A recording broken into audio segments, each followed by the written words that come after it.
Provinsi Jawa Timur sebagai salah satu pilar ekonomi Indonesia memiliki peran penting dalam mendukung pertumbuhan ekonomi nasional. Pajak merupakan sumber pendapatan utama bagi pemerintah dan kontribusi perpajakan dapat membentuk fondasi keuangan yang kuat untuk membiayai proyek-proyek pembangunan dan peningkatan kesejahteraan masyarakat. Terlebih setelah diterapkannya Undang-Undang Nomor 1 Tahun 2022 tentang hubungan keuangan antara pemerintah pusat dan pemerintah daerah.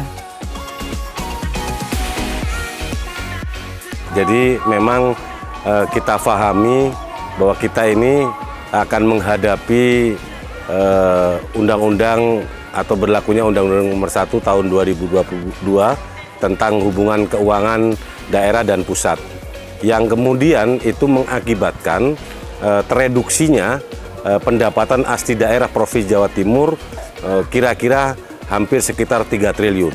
Nah, tentunya apa yang kemudian kita akan hadapi ini menjadi salah satu persoalan bagi kita, bagi pemerintah Provinsi Jawa Timur yang tentu harapannya akan mencarikan solusi-solusi dalam rangka untuk menutupi dari akibat berlakunya Undang-Undang Nomor 1 Tahun 2022. Pajak seperti pajak penghasilan, pajak pertambahan nilai, dan pajak properti menjadi sumber pendapatan utama bagi pemerintah. Dana yang terkumpul dari perpajakan dapat dialokasikan untuk pembangunan infrastruktur sehingga dapat membuka peluang investasi, meningkatkan konektivitas, dan memperbaiki distribusi barang dan jasa, serta secara efektif meningkatkan daya saing ekonomi daerah. Jadi sebagaimana yang kita ketahui, bahwa pajak secara fundamental, secara mendasar ini adalah sebuah sumber bagi proses pembangunan di sebuah pemerintahan daerah.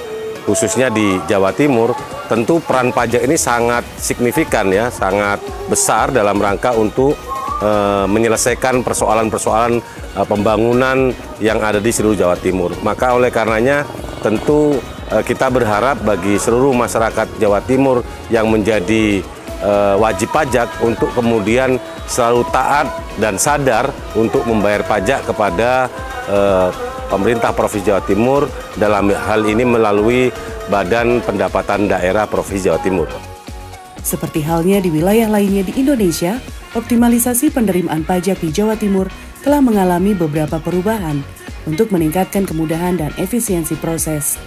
Beberapa langkah yang diambil oleh pemerintah daerah termasuk penerapan teknologi untuk memudahkan warga dalam membayar pajak, meliputi pembayaran secara online melalui portal atau aplikasi resmi, website resmi kantor pajak dan perbankan atau lembaga keuangan, bahkan pusat perbelanjaan.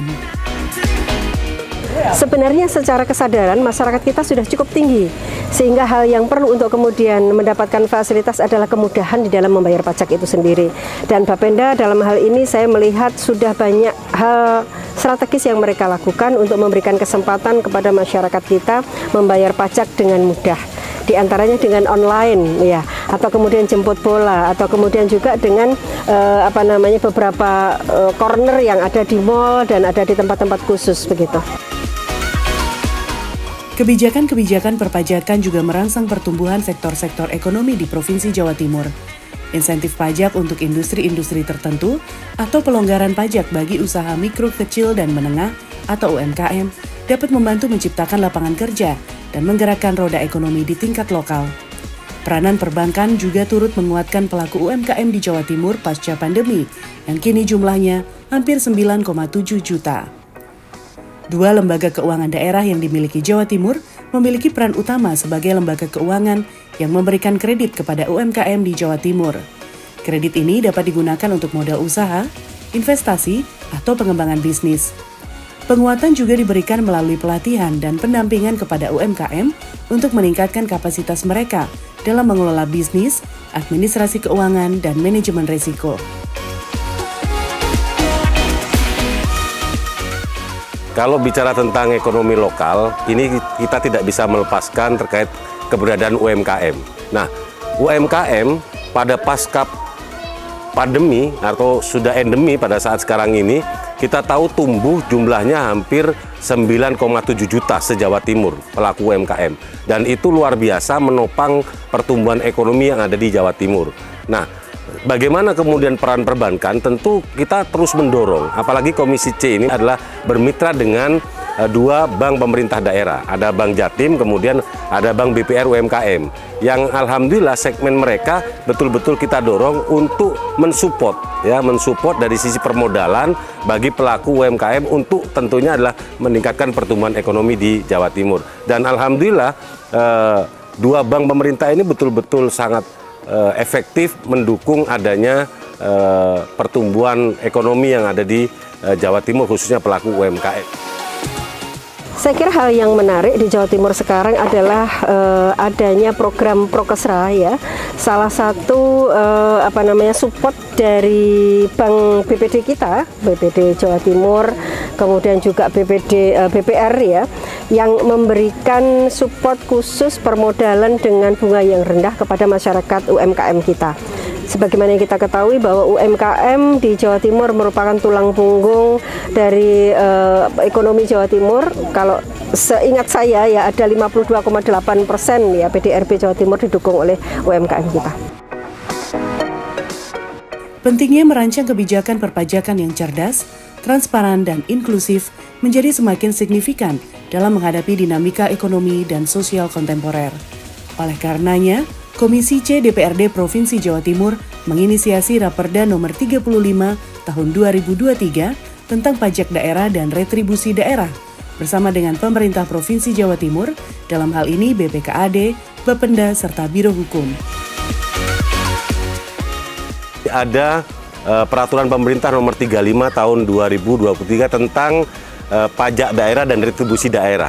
Dan alhamdulillah Komisi C yang membahas dengan pemerintah Provinsi Jawa Timur, dalam hal ini dengan BPKAD dan Bapenda, untuk menyelesaikan, dan Biro Hukum juga untuk menyelesaikan persoalan Raperda itu. Apa maksud dan tujuannya? Tentu adalah dalam rangka untuk mengoptimalkan pendapatan asli daerah Provinsi Jawa Timur. Nah, kolaborasi yang kemudian kami lakukan sehingga lahirnya Perda tentang pajak daerah dan retribusi daerah itu adalah tidak lain dalam rangka untuk menutupi reduksi daripada pendapatan asli daerah Provinsi Jawa Timur yang tadi saya katakan di awal akan tereduksi sekitar 3 triliun. Nah, hal-hal apa saja inovasi yang kemudian kita lakukan? Satu di antaranya bagaimana kita mengoptimalkan retribusi daerah yang dianggap dulu dalam tanda kutip itu tidak seksi. Kenapa demikian? Karena jumlahnya sedikit. Semua itu kalau bicara tentang retribusi itu selalu anggapannya itu selalu berbenturan dengan masyarakat, ada problem dengan masyarakat, kemudian nilai yang didapatkan itu juga tidak besar, dan sebetulnya kalau fungsinya sama, ini untuk kembali digunakan dalam rangka untuk menjalankan pemerintahan daerah Provinsi Jawa Timur.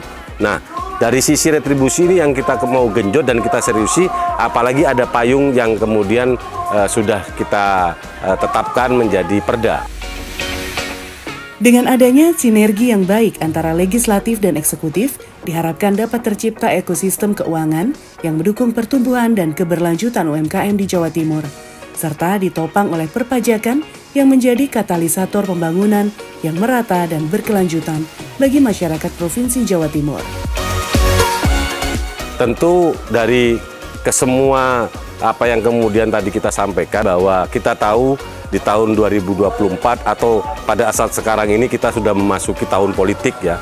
Tahun politik itu tentu namanya pesta demokrasi, sehingga kemudian ini pasti akan banyak pertumbuhan ekonomi yang kemudian akan tumbuh di tengah-tengah masyarakat di hampir seluruh Indonesia, termasuk di Jawa Timur. Nah, lalu kemudian pesta demokrasi ini tentu harus kita sambut dengan riang gembira, dengan suasana yang kondusif, sehingga kemudian apa yang menjadi keinginan dan harapan kita bersama supaya pertumbuhan tetap stabil, pertumbuhan ekonomi di Jawa Timur, maka kita masyarakat dan pemerintah Provinsi Jawa Timur harus sama-sama menjaga stabilitas, kondusivitas, ketertiban, kedamaian menjelang pemilihan umum tahun 2024 yang akan datang, Mas Didi.